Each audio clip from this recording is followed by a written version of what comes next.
Hello everyone. So for our today's discussion, we have the integrals part 2. Okay, so we have the following.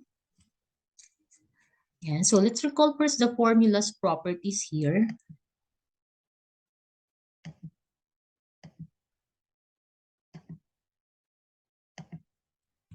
Yeah, so if we have the integral of x to the n dx, this is equal to, we simply add 1 to the exponent, so that becomes x raised to n plus 1 over n plus 1 plus the constant c. That is for n not equal to -1. So as long as our exponent here is not equal to -1, we can make use of this formula. Yeah, this is the simple power rule actually. Then if we have a constant multiplied by a function and integrate that, we can simply place this constant outside the integral. So that makes it k integral of f of x dx. And so if we have the sum or difference of two functions, say integral of f of x plus g of x, this is equal to the sum of the integrals. So integral of f of x plus the integral of g of x. The same is true if it's a minus, integral of f of x minus g of x is equal to integral of f of x minus the integral of g of x. So meaning, kapag ka plus or minus, pwede nating integrate lang. Yan, it's like parang dinidistribute natin, quote-unquote, yung integration process dun sa bawat isang term natin kapag separated by plus or minus. What if our n is not equal to -1? What if our n rather is equal to -1? So, exponent natin kanina, not equal to -1. Pag nag-equal siya sa -1, so, magiging ang formula natin becomes ln of the absolute value of x plus the constant c. So, ang other version ng x to the -1, pwedeng ang itsura niya is 1 over x. So, meron tayong dx pa din, or variable, kunwari, ay x, no? So, dx dapat to, kung x yung variable. So, that would be equal to ln of x plus c, same, no? Same thing lang sila. We can actually combine this, so that becomes integral of dx over x. So, same thing, the formula is just equal to ln of absolute value of x plus c.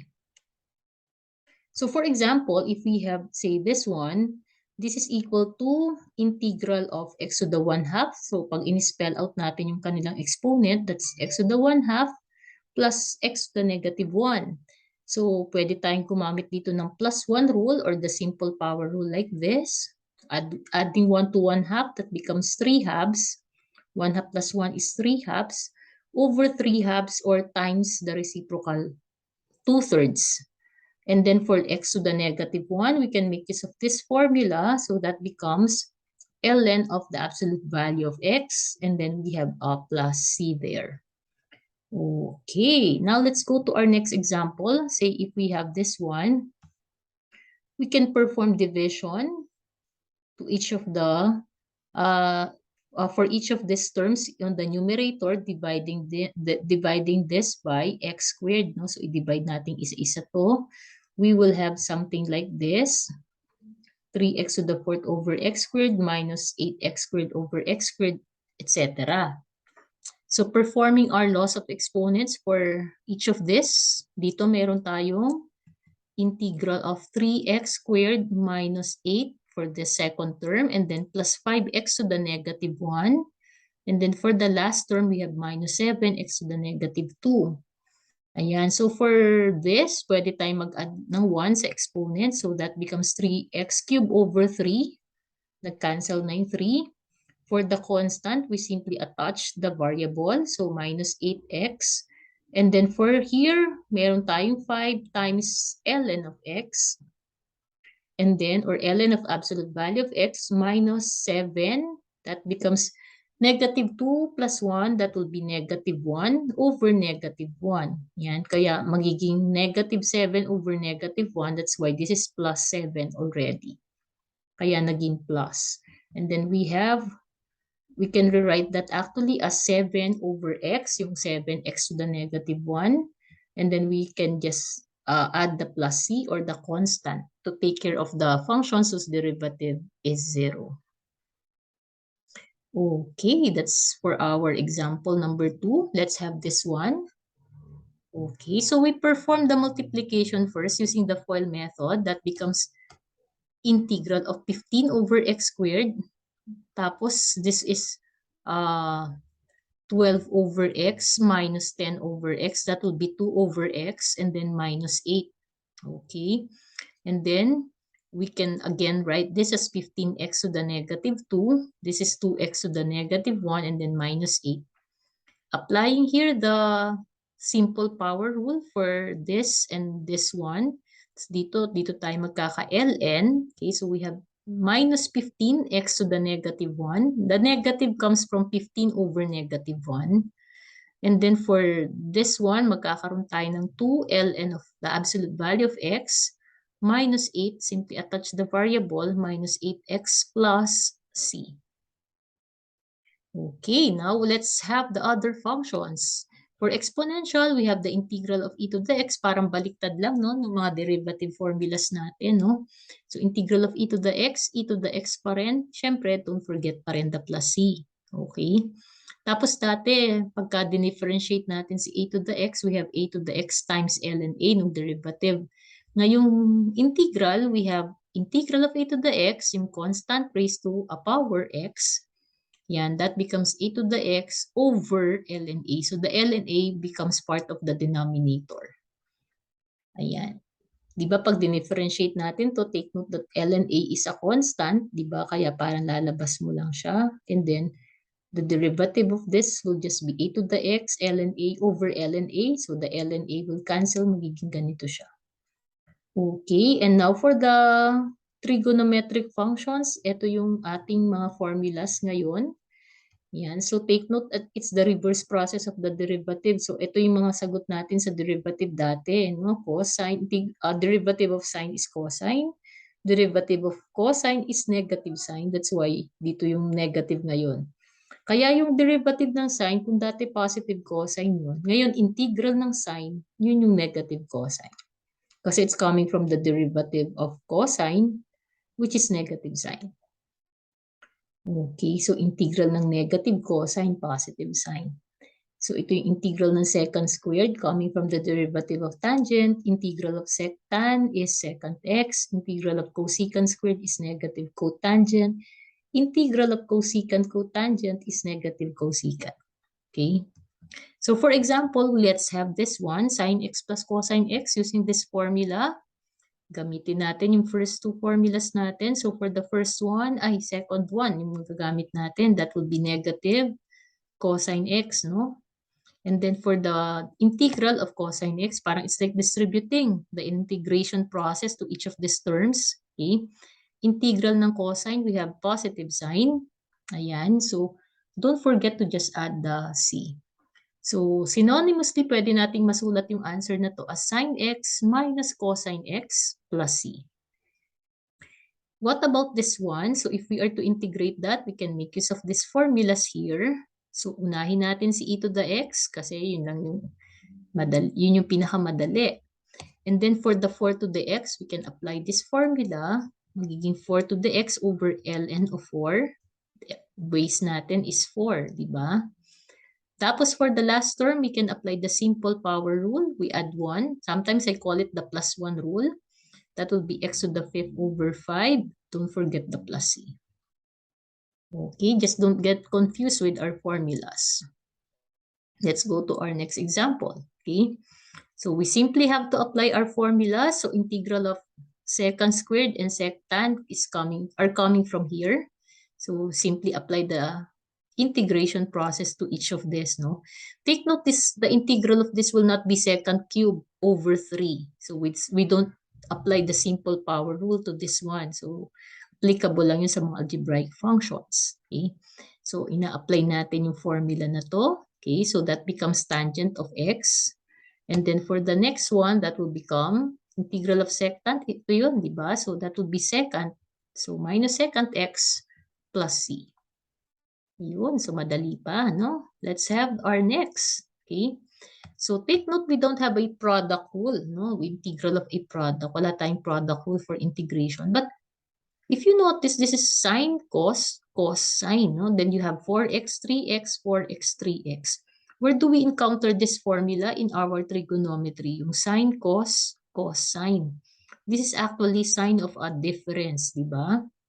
And so we can apply this formula wherein the A here is 4x and the B is the 3x. So that is just equal to this whole thing, no? This whole thing is just equal to sine of quantity 4x minus 3x. Yan, difference of two angles, no?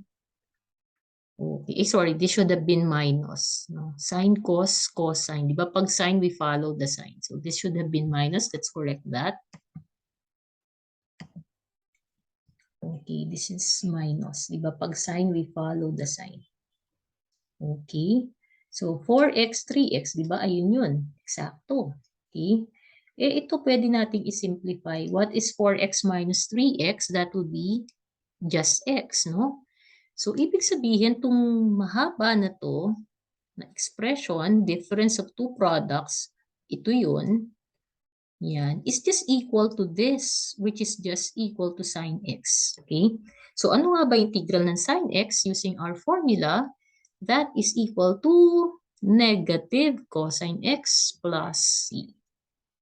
Okay. Now, let's move on to this one. Ayan. Dito gagamit naman tayo ng mga identities kasi meron ka ding mga product pero wala tayong identity na katulad kanina na second cube cosine, cosine squared second. But if you notice yung second, 'di ba, tsaka cosine or cosine and second, if you remember from our identities, the product of second and cosine is equal to 1. They are reciprocal functions. Okay? So, alalahanin natin yung formula na to, pwede nating magamit. Okay? So, sorry. So, pwede nating gamitin yan. So, we can utilize that. So, para maging second squared na lang siya. Yan. The other second will be multiplied by cosine x. Yan.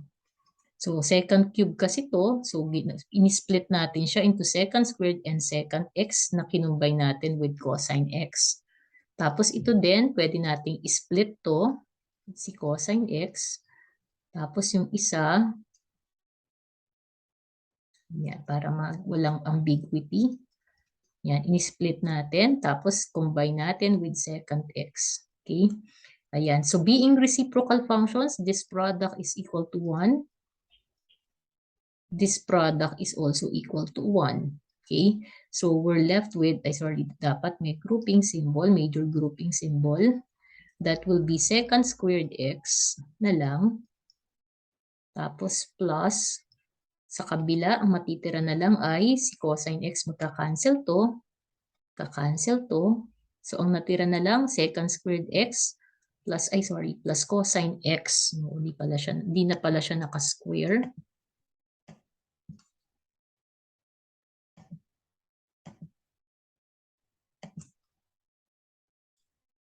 Dx. Okay, so we can apply this formula. For the first one, the integral is tangent x. Tangent x.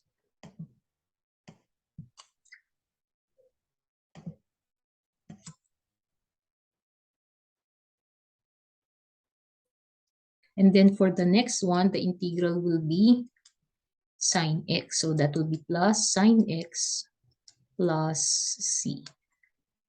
Okay. So now you can pause this video if you want to answer these exercises. Okay, you can get a scratch paper and try answering this first. Okay, so now I will assume you have already tried answering. Kunwari, na-pause nyo na yung video. Now, let's check your answer. For the first one, we can actually have this as integral of cosecant squared, which is negative cotangent x. Integral of 2 to the x, that will be 2 to the x over ln of the base 2.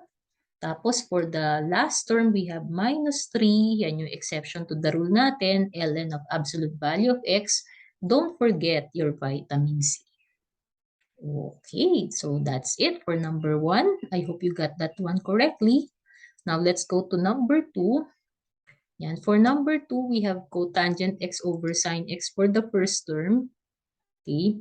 But remember, that is equal to cosecant x over cotangent x lang. Why cosecant x? Kasi yung 1 over sine x is just cosecant x. Okay?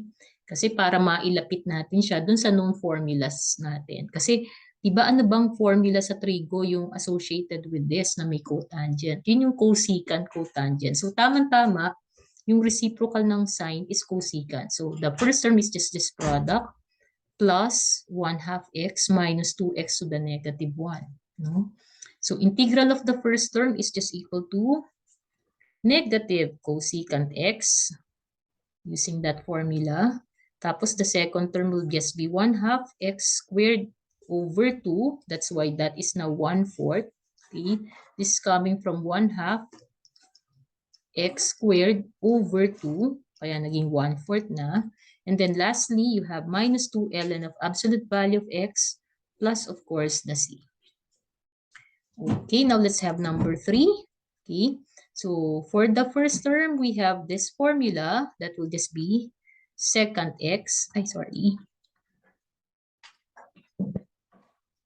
And then for the next one, we have 5 and then e to the x. Tapos for the last term, we have 5 to the x over ln of 5. Don't forget the plus c. Okay, now we go to integration resulting to inverse trigonometric functions. So we recall the following formulas on derivatives, kung naalala natin. So that means integral of that fraction is equal to arc sine of x plus c. So ito naman yung dito naman tayo, ito naman yung given sa atin. But we just stick to the positive version, okay? And then for the next one, the next set will be integral of this fraction. So integral of 1 over 1 plus x squared dx is equal to arctan of x plus c. Kanina arcsine, no? Ngayon arctan naman. Yan, ito yung favorite natin kasi walang radical tas positive pa, which is commutative. Addition, which is commutative rather. Okay? And then dito naman, ito naman yung gagamitin natin. The reverse of this is integration. So if we integrate this, we go to this one. We stick to the positive version. So that will be integral of 1 over the x square root of x squared minus 1 dx. That will be arcsecant x plus c. Okay, so another version of this, kung hindi parating 1 ito, yung ating leading term, okay, o dito yung ating subtrahend, no? It's something like this. Okay? It can be like this, okay? So kapag ka a squared yung nandun, other than 1, instead of just x here, instead of just arcsine x, we have arcsine of x over a. And then for the other two, ito yung other two natin, meron tayong multiplier na 1 over a pa, aside from the x over a, ayan, within the inverse trig function, okay? So the a is coming from the square root of the number that we have here, okay? Ayan, dito tayo walang 1 over a kay arcsine. Pero for arctan and arcsecant, nagiging 1 over a. Tapos ito, instead of simply x lang, yung sa kaninang formula, arcsine x, arctan of x, arcsecant x, ito nagiging x over a, x over a, x over a. Okay. Let's have this example. So gamitin natin yung formula number 1. Okay, so identifying our a squared, that is 9.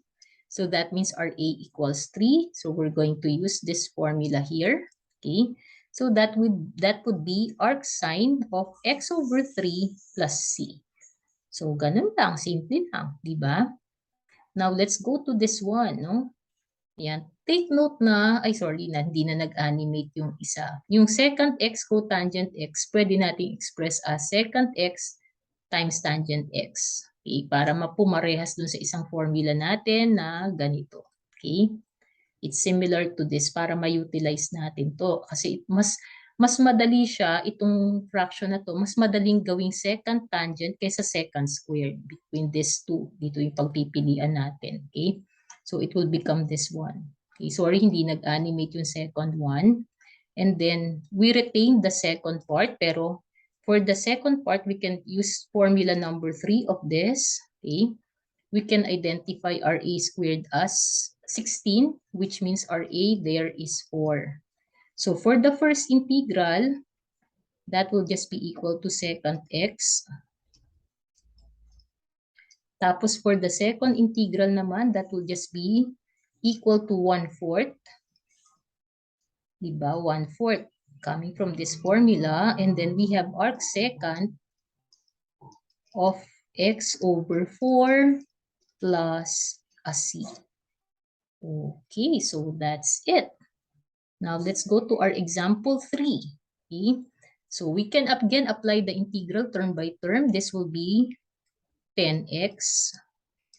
The second one will be x cubed over 3. And then for the last term, we can identify it from here. Identify natin.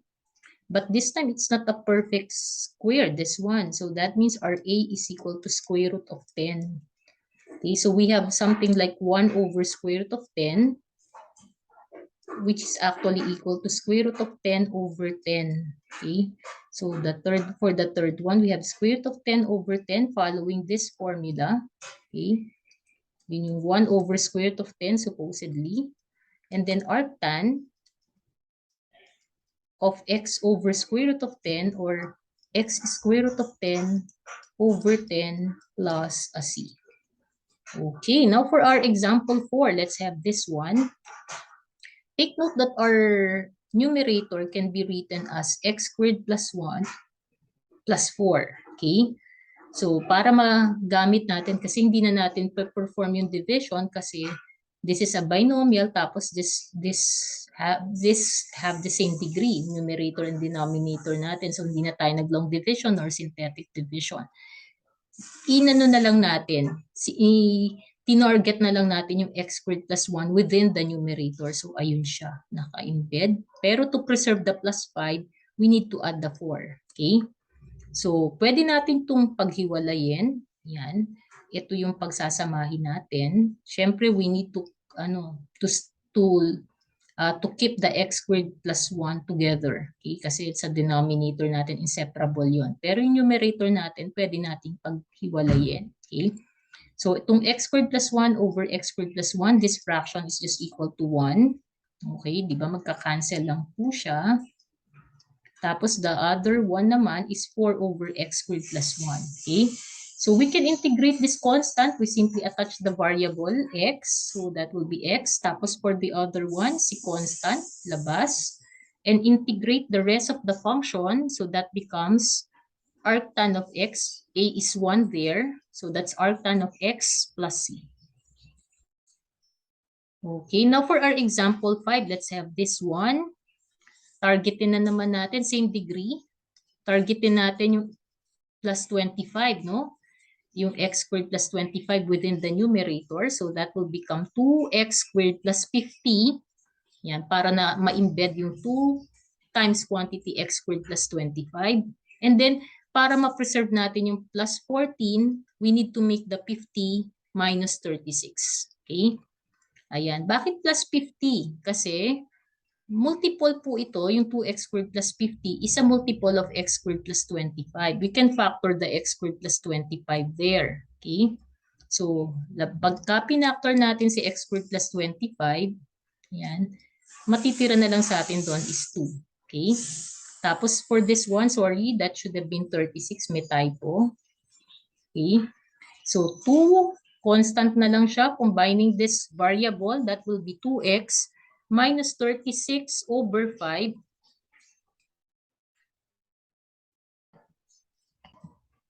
Yan. So, 36 over 5 kasi our a there is 5. Considering our a squared is 25, our a bale is 5. So, that's coming from 36 times 1/5, kaya 36 over 5 times arctan of x over 5 following this formula, plus of course the constancy. Okay, I hope we are now ready for the time for questions, beginning with question number 1. Okay, fast forwarding our timer. Let's have this one. We can divide each of these terms in the numerator by x. So that will become integral of 4x squared minus 3x plus 5 minus 7 over x, or 7x to the negative 1 dx. So the first term is now 4x cubed over 3 Second term will be minus 3x squared over 2. We apply the simple power rule, adding 1 to the exponent and then dividing by the new exponent. That yung last natin na formulas. And then constant, attach the variable x minus 5x. And then lastly, we have minus 7 ln of absolute value of x plus c. Okay, now let's go to our example 2. Okay, fast forwarding our timer. You can always pause our timer if you want to have more time answering. The first one is 12 to the x over ln of 12. Second term natin will be x to the 13 over 13. And for the last one, we have minus 12x squared over 2. So that will be minus 6x squared. Plus, of course, the c. Okay, I hope you find that one easy. Now, let's go to exercise number 3. Okay, fast forward na po natin yung timer natin. So, gamitan natin ng konting identity. So, we have for the first one, 7, and then cosecant x multiplied by 1 over sine x. 1 over sine x is actually cosecant x. Then, tapos sa kabila, we have minus 3.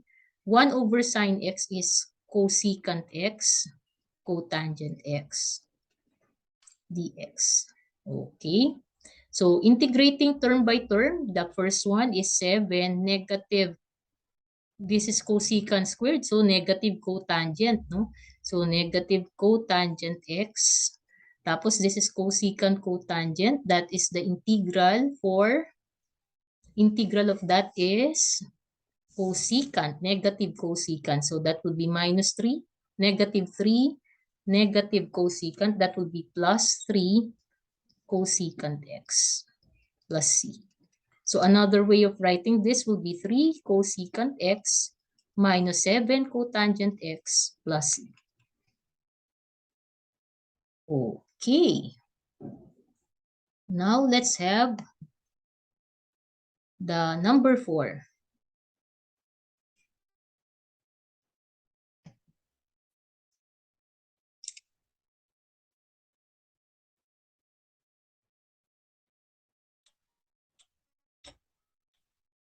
Okay, fast forwarding our timer. Ayan, so unahin natin yung una. Ito, integral of this one. This is synonymous to arc sine, no? Arc sine formula. So our A is 7, no? Our A squared is 49, so A will be 7 there. Okay? So ito naman, ang kailangan natin dito ay si arctan, no? Kasi this is addition, tapos walang radical. Okay? So for the first one, that will be 14 coming from the constant over, wala tayong over 7, no? Kasi yun yung si arc sine, wala tayong 1 over 7. So 14 lang, and then arc sine of x over 7. Tapos for the second one, we have x squared plus 49. Let's spell that out muna. Second integral will be integral of x squared plus 49 plus 1 over x squared plus 49 dx. Yan. So, ito yung i-combine natin. Tsaka ito. Okay? So, yung x squared plus 49 over x squared plus 49 is number 1 multiplied by the variable x. So, plus x. Of course, we still have the 14 arc sine of x over 7. So, plus 1.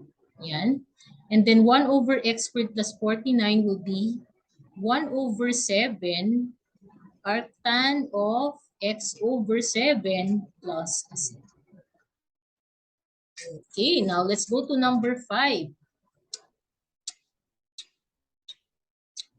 Okay, fast forwarding our timer, multiple ng 3. So multiply this by 3, that will be 3x squared plus 12. So 3x squared plus 12 plus 2 over x squared plus 4 dx. So if you combine this, that will be 3. Yan, so spell out natin, no? So that will be 3. Ganito siya, no?